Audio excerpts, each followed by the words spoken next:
有一個屏東的警察呢，伊車停佇咧厝裡，也毋過煞收到e-tag甲扣800塊的通知。伊一個查所知影講，發現是有人是做一塊假的車牌，而且是甲伊共車號的。其實這屏東縣的警察局統計呢，講舊年來處理這偷改車牌，也是講偷掛別人車牌的，攏總是有230件。即馬這個警察已經佇咧網絡打影片，教民眾愛安怎應變。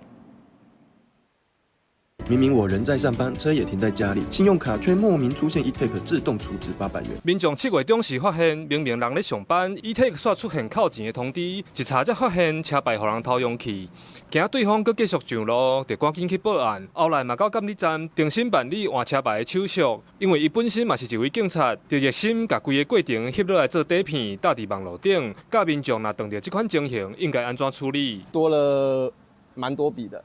對，那也一一的向各縣市政府的停車管理處做一個申訴，那也都有退費。通常這種車輛都是 A、B 車或權利車，那通常的話，他們都會找同款同型的車。一般民眾互偷用車牌，歹發現，攏愛有違規，也是互人扣過路費才會知。姓黃的警察提醒，一定愛趕緊換新牌，避免偷用的人違法造成刑事責任。監理站嘛表示，民眾若是拄到車牌互人偷用，對2024年12月開始，有2年免費申請新車牌補助。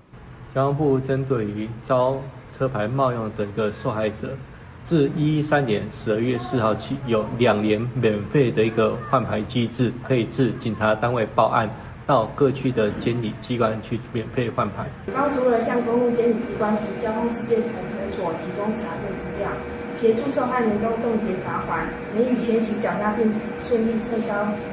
錯誤罰單外，亦會指引民眾持報案證明換發新車牌。屏東縣警察局交通大隊表示，統計舊年屏東處地偷改車牌以及偷掛別人車牌相關的違規案件有230件，今年到7月已經處地112件。警方嘛表示，有報案才有法度和監理機關公布資料，抓到偷用的人。記者柯秉哲，屏東報道。